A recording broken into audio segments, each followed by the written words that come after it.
Boxing King Media in association with Boxer. Frank Smith, the night's over. It's 1 a.m. with the last two people here. We'll start off with, we'll talk about the main talking points. I've covered most of the stuff with Eddie, but just want to get your reaction to Conor's win and also that 96-94 scorecard, which is mental. I rarely give my opinions, but that was mental. Yeah, look, Conor's win, I actually think it was brilliant. Like, in terms of 18 months out the ring, you know, I think it's a perfect fight and just what he needed. He would have got nothing out of going in there with someone who, after 60 seconds, folded and the fight's over. You know, if we're looking at the kind of fights we're looking at for the end of this year, real fights, proper fights, that's the kind of test he needed. And I think he actually looks much improved in there, and he showed what he's been working on. Like, he hasn't stopped working in the last 16, 18, whatever the period, he hasn't stopped working. And, you know, I think you saw that in the ring tonight, which is great to see. And look, he had a lot of pressure on himself as well, you know. That's the thing I said to his dad as well, like, surely he must have been under more pressure than his debut, and his dad said he's not. And obviously we saw the ring walk and he cool as a cucumber. I think you can say that, like, he'll say that, and I'm not sure he'll believe, but actually when it comes down to it, he's got the world. Like, can you imagine how many people are looking at that tonight, hoping he gets stopped, hoping he gets beat? Like, let's be honest about this. I was thinking at some point, even though Conor's not saying it, he must have been sat in the ring thinking, I need to knock this guy out, because if I don't, people are going to say, oh, he's off the whatever, and you know, I mean, because it's obvious that's what people are going to say, and that's the kind of stuff that's been online. Yeah, but these are all the pressures that he's working through, and like in his head as well, he wants to get the stoppage. And at some points, I'm sure he felt frustrated in there, because that's what he wanted. But he was in there against a guy who just, you know, has got a chin unlike anything or much we've ever seen, and I don't think he's ever going to get stopped in his career. But like you say, the scorecard as well, 96-94 was awful, just like the Sandy Ryan scorecards. And you know, the officials have to look at it. You know, I think what needs to improve moving forward is these results can change a fighter's life. You know, these decisions can change a fighter's life, and you know, it's not.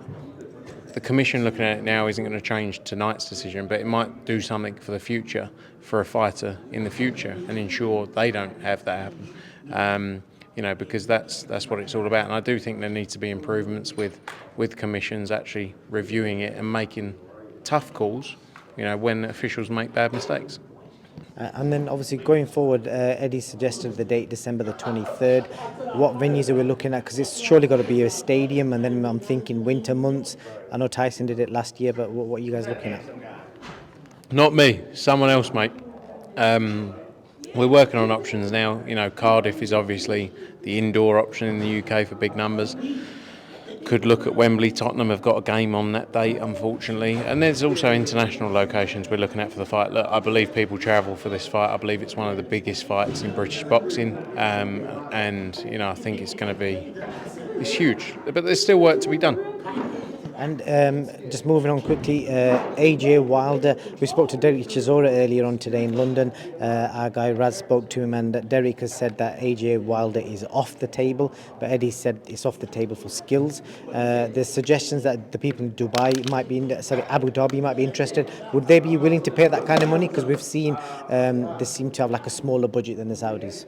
Look, conversations are always ongoing about delivering fights. You know. I think we'll have to see what happens.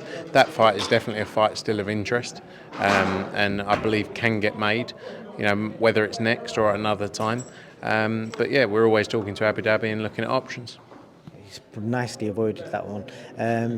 But would you be interested in Zhang? We saw Zhang tonight knock out Joe Joyce, and Frank Warren's come out and said that Zhang now has a promotion deal with Queensberry. So I know you've previously explored it. Surely that's a huge fight. Would you risk Anthony Joshua against Zhang, considering what Zhang's gone and done now?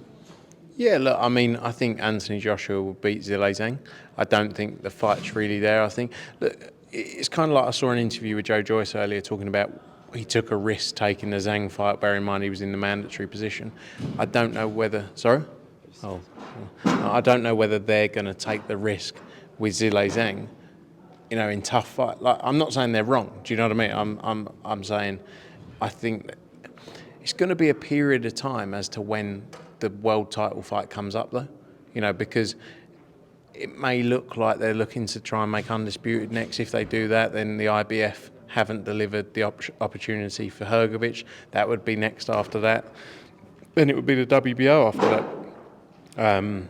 Or maybe the WBC then comes into it as well. I don't know where their position would be, because they haven't had a mandatory for quite a while. You think the WBO mandatory was obviously Joshua for Usyk. So I think they'll sort of look to sit and wait a little bit. That would be my opinion, but who knows? And just on that potential purse bid situation, have we got a potential date? And if there is one, what would the percentage split be for that? Which one? AJ Wilder. AJ Wilder, I guess it would be, I don't know what the WBC rules are. It's ranked number 1 and number 2. I'd guess 50-50, but I don't think there's a date set for a purse bid. They didn't order a purse bid previously when it was supposed to be Wilder against Ruiz. They just, when the negotiations didn't happen or didn't work, they just moved on. So I don't know what they're planning to do here. Okay, interesting stuff. Anything else you want to add, Frank? No, it was got a big night coming up next Saturday live on DAZN. Jael Patai, widely regarded number 1 cruiserweight in the world, takes on Jordan Thompson. Jordan Thompson's opportunity to become world champion. Don't miss it live on DAZN. I'm off on a bit of a world tour, a bit of country hopping, not on pleasure, but a bit of work. So where are you going? Spend a bit of time in Asia and in the Middle East. There is one last question. I remember it's come to me now. I was watching a podcast quickly tonight. It was called FROCH, Adam Catterall, Gareth Davis, Spencer Oliver, TalkSport team. Basically, in short, I'm going to summarise it, was they suggested that for CONOR to fight in the UK, in this, they feel that you need to clear the situation with the board. Carl Froch came out and said it as well, saying they can't carry on fighting abroad. It needs to be in the UK, and they feel that you should get a British boxing licence, and without that you shouldn't fight. Look, I do honestly believe there is a bit of an agenda again. Like, look at all the media around Conor Benn and how long this has gone on for, and everyone's opinion about it, and they don't want to listen to the fact that he was cleared, his suspension was lifted, he went down the route that people asked him to with the NADP, and he was cleared. They don't want to listen to that. And then you've got people like Robert Smith doing interviews saying, and when they say, okay, if he wins the appeal, then you're going to let him box. Well, we'll see. I mean, what is that? Like, what are you doing? If people can't see there that Robert Smith is going on TalkSport, and when they say, okay, if he wins the appeal, what are you going to do? And he goes, well, we'll see. I don't know, we'll see. That's not the way it works. Like, how people can't look at that. And again, even if I wasn't in the position I'm in, you'd look at that and go, well, that's a bit weird, isn't it? So you're telling him to deal with it this way. He goes and deals with it that way. You don't agree with it. So then he goes again, right? There's an appeal whenever it takes place. And then he wins that again. And you're going, well, I don't know. Like, how mad's that? And how, again, people say I'm biased, but it's simple to see. No one's ever been treated like this by the British Boxing Board of Control. And I believe that they've taken a very stubborn position and haven't really, like I say, they were the ones who asked him to go down the route, the UK NADP route. He did it, he won. Again, whether people want to believe it or not, he did. Hence why his suspension was lifted, hence why he's boxing tonight. So, all these people can have their opinions who aren't actually involved in the situation. All these people, Adam Catterall, Gareth Davis, Carl Froch, they don't actually understand it. They haven't been involved in it. They don't know anything about it. And that's just the reality. Just like most people don't know anything about it. And they take a view, and it's kind of the problem with...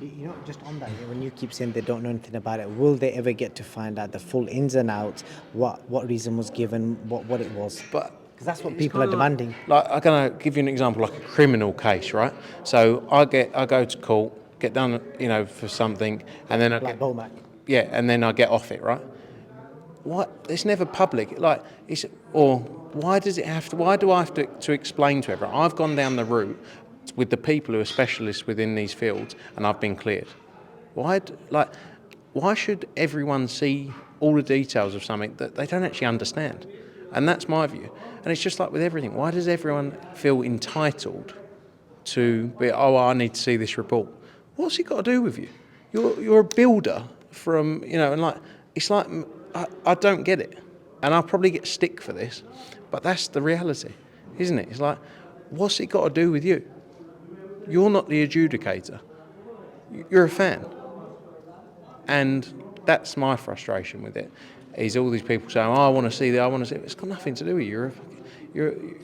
And there's so many. Proper stopping yourself there, aren't you? There's so many journalists out there who aren't behaving like journalists.